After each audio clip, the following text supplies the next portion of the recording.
So welcome back guys, welcome back in another video tutorial from microbiology with Sharmik. So in this video tutorial we will going to discuss about restriction fragment length polymorphism. So we have already discussed about a basic introduction of molecular marker. So where I have told you that molecular marker is nothing but a sample that can be easily isolated and that can be tested, right, in minimal cost, and which help you to distinguish between two individuals of the same population, right?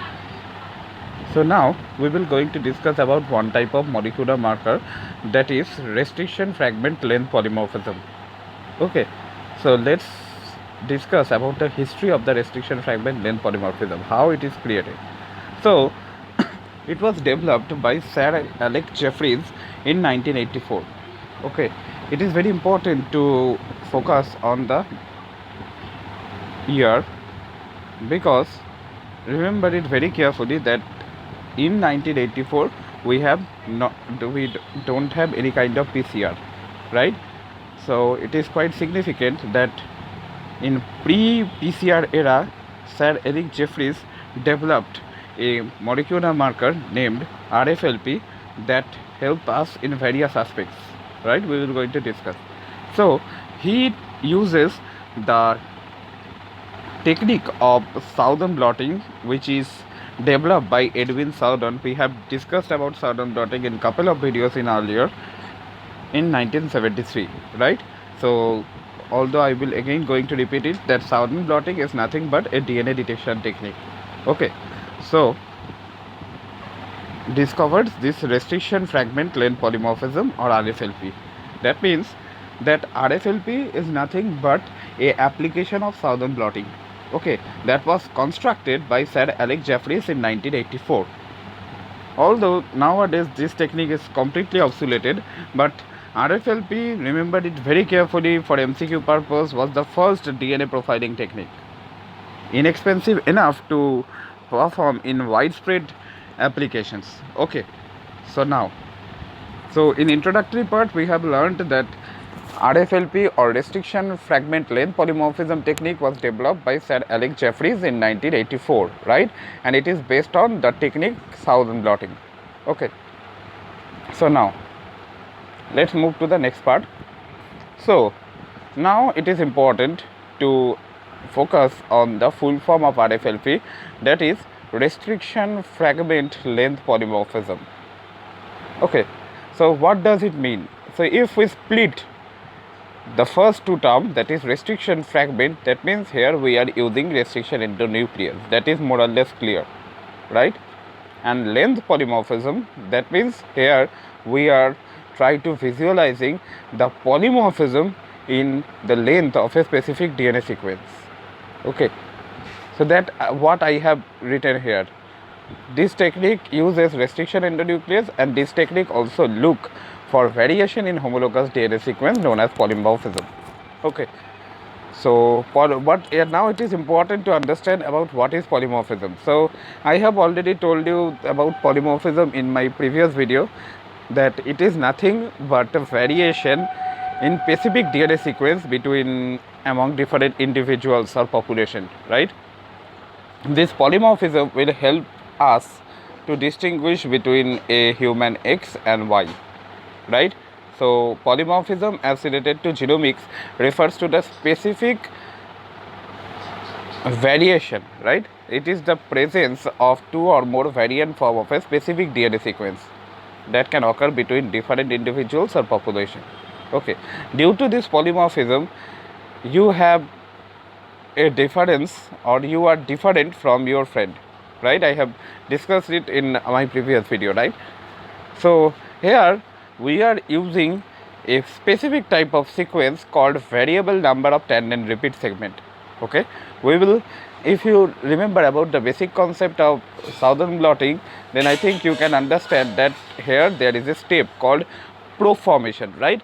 So here the probe will be specific for the Vntr, that is the variable number of tandem repeat, which is nothing but a DNA sequence. We will going to discuss about variable number of tandem repeats. So we will use the probe to find out the variable number of tandem repeats. Okay, and that is very clear that this variable number of tandem repeats is showing polymorphism here. Okay, that means there is a difference in variable number of tandem repeats between you and me. Similarly, there is a difference in variable number of tandem repeats between you and your friend, your relatives. Okay, so that is the idea. So we are using restriction endonuclease and we are looking for variation in homologous DNA sequences known as polymorphism, right? And here we are looking for the polymorphism of variable number of tandem repeats, right, by constructing a probe which is complementary to the variable number of tandem repeats. Now it is essential to understand about what is probe. So I have also discussed about probe in couple of video. You can watch the colony hybridization video in which is available in genomic DNA library playlist, where I have discussed about probe. So now although I will going to discuss about it in brief. So what is probe? Probe is nothing but a single standard DNA sequence which is often labeled with a radioactive isotope. Okay, or you can also use any kind of fluorescent dye or anything that can give you a signal. Okay, that is the idea. So here the probe is exactly complementary to the Vntr. Okay, that is the idea. So now it is necessary to understand about what is Vntr. So Vntr is the DNA sequence that we have obtained when we try to classify DNA on the basis of density. Okay, so whenever we are classifying DNA on the basis of density, we get two kind of DNA. One is bulk DNA, another one is satellite DNA. Okay, so remember that among the total 100% of the DNA or total amount of the DNA, 99.9% is bulk DNA, or more specifically saying coding DNA. Okay, so what is the meaning of coding DNA? I can hope that you can understand that coding DNA is nothing but the DNA which will form the mRNA, right? And this mRNA will in turn give us the protein, right? That is the why the term coding. But satellite DNA means non-coding. That means it is either repetitive sequence or it will be either any kind of regulatory genes or anything, right? That means any DNA which is not useful or which is not involved in protein formation is known as non-coding DNA. Okay, and among the total amount of DNA, there are 0.1% DNA present which is satellite DNA or non-coding DNA. Okay, so now we are further classifying satellite DNA on the basis of three things. Okay, the first thing is on the basis of ATGC ratio. Okay, the second thing is on the basis of repetition or copy number, because remember I have just discussed that these non-coding DNAs are usually a repetitive sequence. Okay, that means the second criteria, that is the repetition or copy number, simply tells us about how much times it repeats itself, right? And the third important thing, that is the length. Okay, so we are classifying satellite DNA on the basis of three important criteria. So the first thing is the length, the second thing is the repetitive sequences, okay, and repetition, that is mainly the repetition or the copy number. Okay, that means how much times the repetitive sequence repeats itself.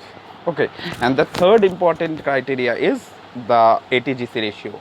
Okay, so on the basis of this we have classified satellite DNA into two parts. One is mini satellite, which is our variable number of tandem repeats. So here we are just looking for mini satellite DNA. Okay, and another thing is micro satellite, which is much smaller than the Vntr. So it is known as STR, that is short tandem repeats, and which is of 1 to 8 base pair in length. Okay, so now, so let's revise it. So we are classifying DNA on the basis of density. Okay, and we get bulk DNA and satellite DNA. So bulk DNA is about 99.9% of the total DNA, and it is the coding DNA. Okay, on the other hand, the satellite DNA is just about 0.1%, okay, and it is the non-coding. So we are further classifying satellite DNA into two parts. One is micro satellite, another one is mini satellite. So here our point of interest is mini satellite, that is Vntr. Another one is micro satellite, and we are classifying satellite DNA on the basis of what? On the basis of three things. One is length, second one is the repetition or copy number, and third one is all obviously the length. Okay. So now Vntr, one Vntr is about 10 to 60 base pair long. Okay. So now this 2 point is very important to understand the basic concept of the Rflp, that every individual has Vntr. I have Vntr, you have Vntr, your relatives have Vntr, and each and every individual have Vntr. Okay. But the idea is the length and the copy number. The copy number means the how much times the repetitive sequence repeats itself, right? So these two criteria, that is the length and the copy number of Vntr, is varies in every individual. Okay, that means suppose the length of my Vntr is 50 base pair. Okay, that means what? My Vntr is repeating 5 times, right? Because I have told you that the length of each Vntr is 10 base pair. Okay, and I have told you the total length of the Vntr is 50. That means what? Vntr is repeating 5 times. Okay, similarly, let's say in case of you, okay, so I am again taking that your Vntr length is 20. Okay, and your total length of the Vntr is, let's say, 200 base pair. Okay, that means how much times your Vntr is repeating itself? 10 times, right? So here the copy number of Vntr in case of you will be 10, and length of each Vntr is 20. On the other hand, the length of each Vntr for me is 10 and the copy number is 50. Okay, so that is the idea, and that's how Vntr is varying for each and every person in this universe. Okay, so on the basis of which we are using DNA profiling. Now it is important to understand that as Vntr differs for each and every individual, can we use this for solving parenting problems? So the answer is quite yes, because remember that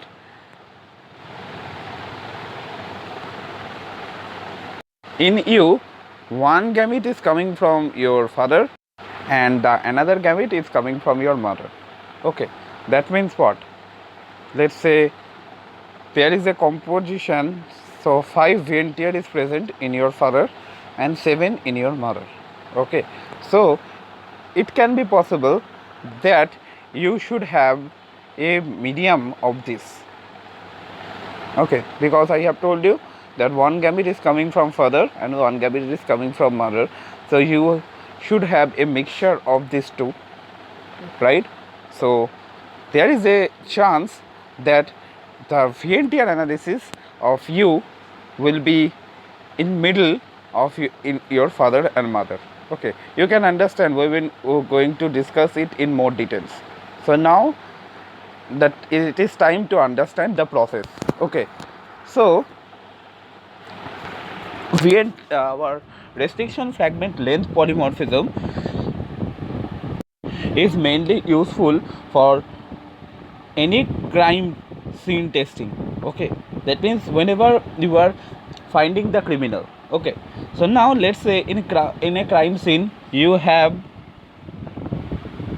blood sample, you have isolated blood sample. Now I think it is obvious that the blood sample should have blood cell. Okay, and in the blood cell there should be genomic DNA. Okay, so now our goal will be to isolate the genomic DNA. Okay, then we will undergo restriction digestion of the genomic DNA, then we will separate them on the basis of electrophoresis. So as here we are dealing with DNA, so it is clear that we will use agarose gel electrophoresis. Okay, so now as the gel is fragile, so we cannot perform further manipulation on the gel. So it is necessary to perform Southern blotting. So what is Southern blotting? I am explaining this in a short form, that Southern blotting is nothing but transfer of those DNA fragments from the gel into membrane. Okay, so here we are using nitrocellulose membrane, obviously, right? So now after Southern blotting, it is necessary to construct the probe. Okay, so and I have told you that the probe will be the complementary of the Vntr, right? So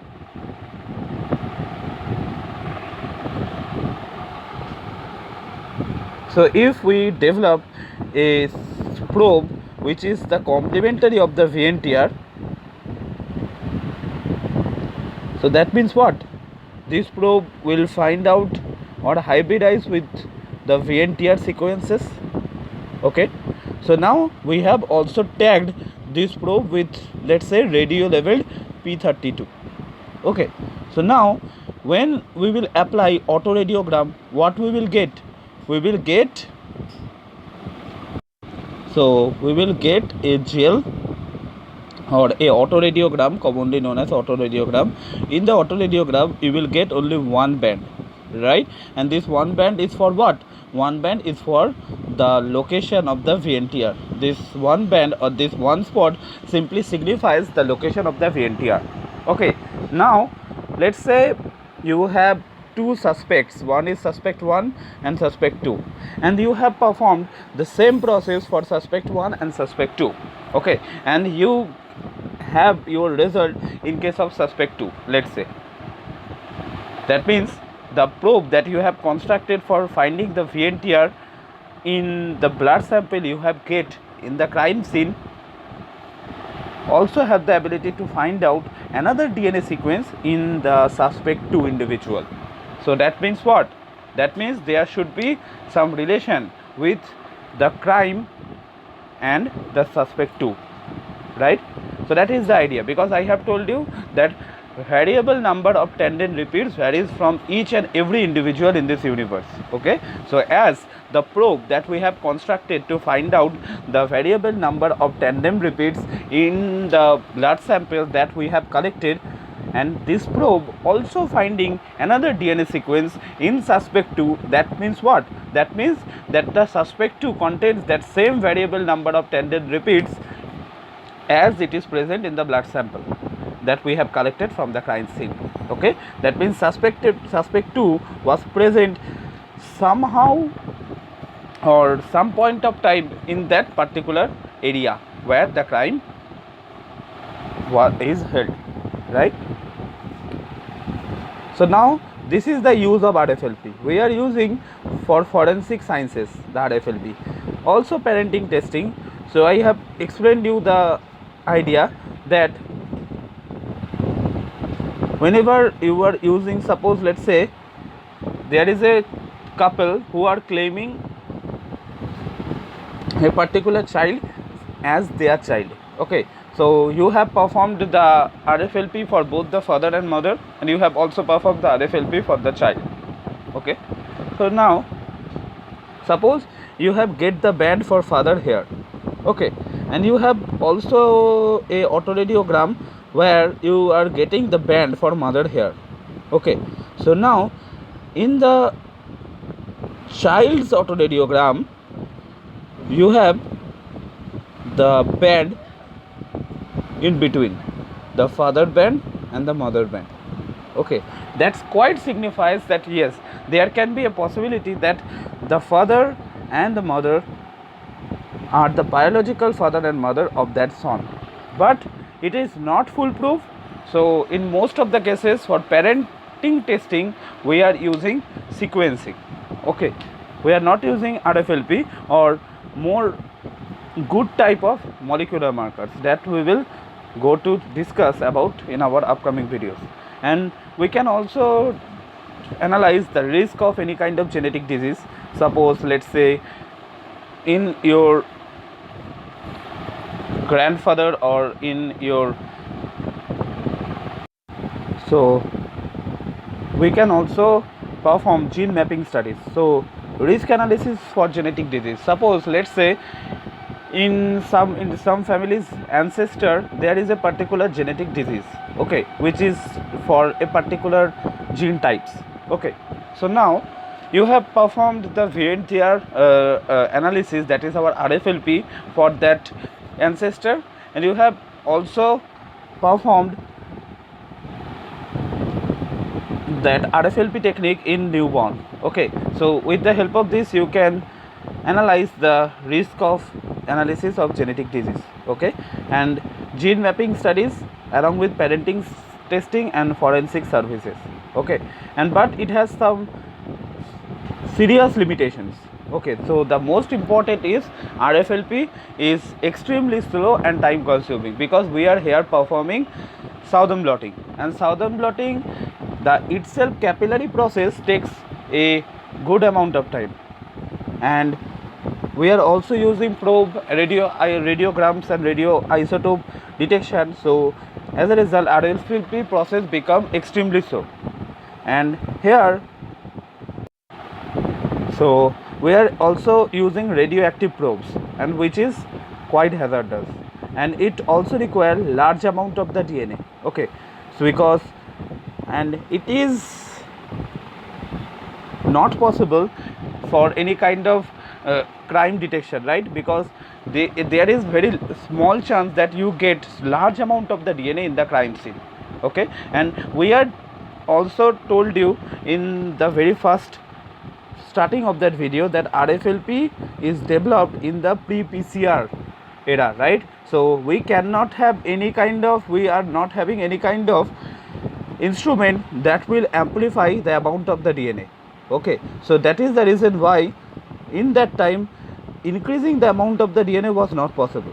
That is why it is also a major limitation of the Rflp, right? Although after the development of PCR, now we have the ability to amplify our DNA samples, so this facilitates the birth of a new kind of technique called AFLP. That is the topic of our next class.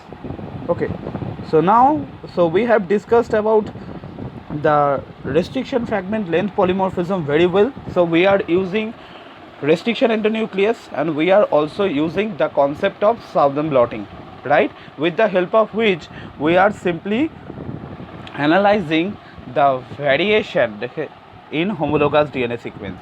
Okay, that is known as polymorphism. So here we are looking for the polymorphism in variable number of tandem repeats, and I have also discussed about what is variable number. It is the mini satellite, right? So its length is 10 to 16 base pair, and the idea is Vntr is present in each and every individual, and the length and the copy number of the Vntr varies from every individual, right? You have your own unique Vntr, okay, that cannot be possible to be same with any other individual in this universe. Okay, and it was developed by Sir Alex Jeffreys in 1984. We have also discussed. Now we will going to discuss about a live example of how Rflp is used. So although I have also discussed it in when I have discussed about the process. So here we will first collect the blood sample from the crime scene. Okay, now we will isolate the DNA. Then if it is a too large DNA fragment, then restriction endonuclease digestion will be done. Then we will run those sample in agarose gel. Okay, then after that we will perform southern blotting. Then we will use the probe, which is specific for finding the Vntr, and then autoradiogram. Now we will repeat the same technique for suspect 1 and suspect 2, and let's say the result that we have get in case of the blood sample that we have isolated from the crime scene, and the result of the suspect 1 becomes same. So it is obvious that suspect 1 have some connection with the crime. So that is the idea how Rflp is used. Okay, so that was the concept of restriction fragment length polymorphism. So I hope this video will be helpful to you to understand the basic concept of restriction fragment length polymorphism. So remember it very carefully. Here we are just utilizing the polymorphism of Vntr, and the basis of the polymorphism is the length and the copy number, or the how much the repeating sequence repeating itself, right? So this is the idea of the Vntr technique, and the limitations are it is extremely slow and time consuming. We are requiring large number of samples for performing this purpose, and also the chance of biohazardous, right? Because we are using here radioactive probes. Okay, so that was the concept of restriction fragment length polymorphism. So I hope this video will be helpful to you. Thank you.